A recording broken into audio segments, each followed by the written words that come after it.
Howdy, howdy, it's me, that broken brain bitch.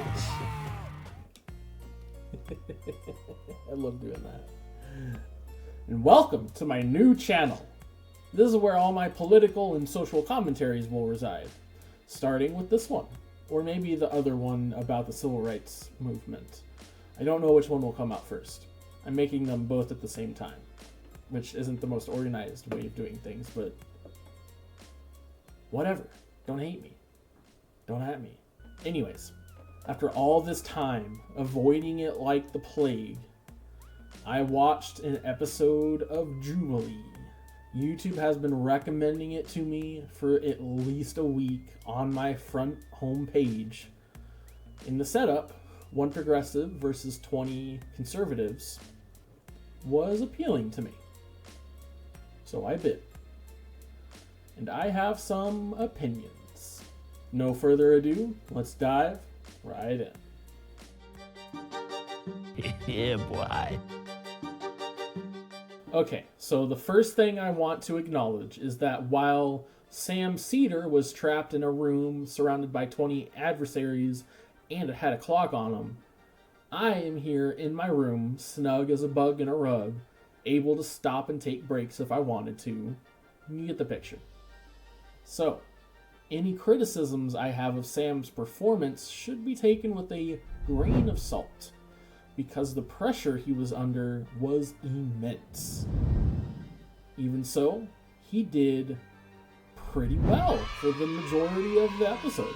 There were a couple of standout moments, such as when one particular student incorrectly stated repeatedly that federal agencies get tax benefits for hiring DEI hires.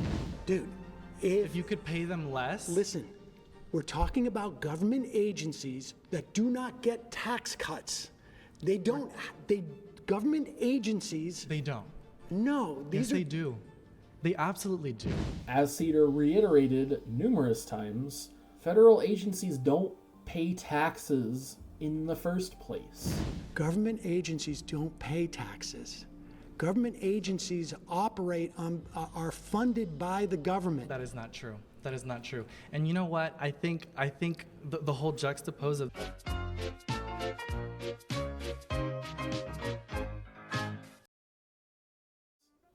They're funded by the government. They get their money from taxes. Meanwhile, another flat out said the quiet part out loud and argued that Christian nationalism would be better than what we have right now. Same with xenophobic what's the problem with xenophobic nationalism? Don't you think that's better for Americans in general? To be xenophobic, nationalism is better. We should have a coherent culture. Everyone should be a part of the same culture. We should have assimilation. Which, do you get to choose what the culture is? And I feel like Sedar fielded those balls well. There are two balls that I want to focus on though, as they tell the story of the episode well. Eleazar and Ben. They're two peas in a pod, but they were handled drastically differently. And I want to highlight that. First, let's start with Ben. He starts out of the gate with a simple what if. What if Social Security should go away? That's my question to you. And man, does Sedar let him have it. Because Social Security keeps 2/3 of our elderly out of poverty. And not only does it keep our elderly out of poverty, it's essentially a social insurance program that protects you if at the end of your life you don't have enough money to survive. His energy is high. He knows the relevant facts and statistics. This is Sedar at his best in the whole episode. He's confident, he doesn't let up, and it's stellar. When Social Security started in 1936, you have more workers than retirees because people haven't entered into retirement. By 1970, it was at 3.5 to 1. Now it's at 2.5 to 1. But productivity has increased during that time, so the amount of money paid into Social Security has been up there. The reason why we are running out of money just for the trust fund, not for Social Security, like I say, if we do nothing with Social Security now, it is statutorily unable to contribute to the debt. The math is right there. The best part is when Ben asks why rich people should pay more just because they earn more. And Sedar is like, yeah, That's exactly right. No, they should pay the same percentage. 6.2 on $400,000, 6.2 on $1 million. And why should they pay even more money at all? Because they make more money? Again, you fundamentally have this idea progressive that because somebody... Sedar describes the most prosperous time in American history, and he shoots.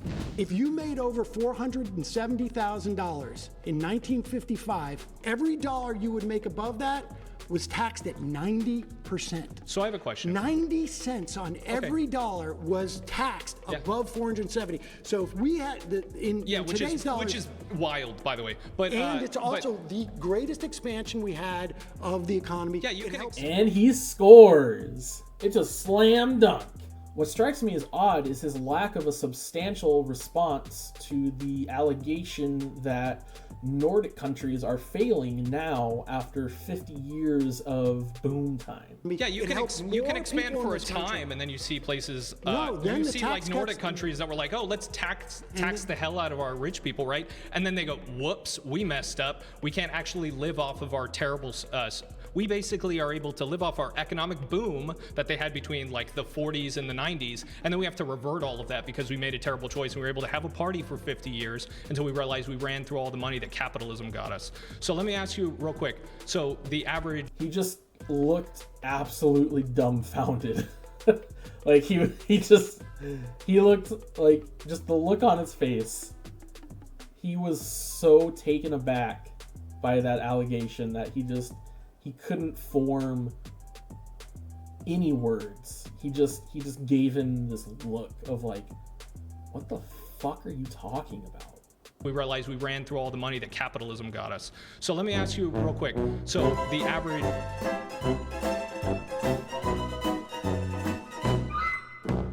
It's great. It's truly one of the highlights of the entire episode. I would have liked, though, to have had Sedar explain why that was simply not true. Like, give some statistics and facts to back up the fact that that's just not true. This is Sam Sedar at his best. But just before this encounter, Sedar had a much more awkward time handling one Eliezer. In this segment, Sedar is clearly on the defensive, with many uhs and hms and fumbling to find the right words. He comes off as awkward and unsure. Meanwhile, Eliezer is unrelenting in his attack, hitting point after point after point. They're factually incorrect points, but he makes them seem legitimate through his confidence and bravado. One particular portion that grinds my gears is when Eliezer speedruns his way through conflating homosexuality with pedophilia and incest. So do you have a problem with gay people being married? It's not that I have a problem, I just don't see a justification for why they ought to be gay outside of it just feels good. Can you give me another justification for it? Well, I think maybe that's the way they were born. Okay, what about pedophiles? Are they born that way? They may be, yeah. Okay, so should we let a pedophile off the hook since they are born that way? No, I think we as a society has decided... Should implement duties to prevent them from acting on that innate urge, correct? Well, I think between consenting adults, it's a different thing than... Okay, so you're okay preying on with a children. 45-year-old dad with a 19-year-old daughter as well? Incest. No. If they consent, you're okay with that? No, I think society has also determined that it's like it's not beneficial. Right, there's duties and obligations that we have, so religion provides those duties.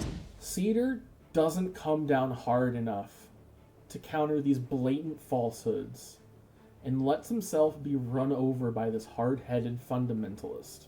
He lets Eliezer direct the conversation and run the show. Sedar was in the right, but a person on the fence might be more convinced by Eliezer's confidence and show of dominance.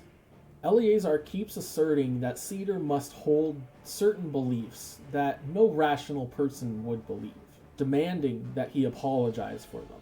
Sedar's response should have looked something more like this. Eliezer says, "Do you think we should let pedophiles off the hook?" Sedar should say, "Absolutely not. And those two things aren't even connected in the first place." But Eliezer cuts him off mid-answer. And Sedar allows it.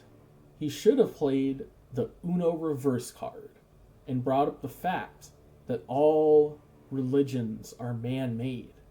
Men made up Christianity. Who are you to say out of the thousands of all traditions and beliefs recorded throughout history that they are wrong and you are right? What do you base that on? Faith? Sounds a lot like preference to me.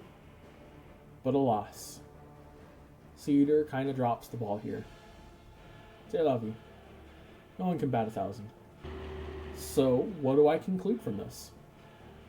I hadn't heard of Sam Sedar before this, but I'll be looking out for him because he put on a clinic on how to deal with the typical conservative talking points.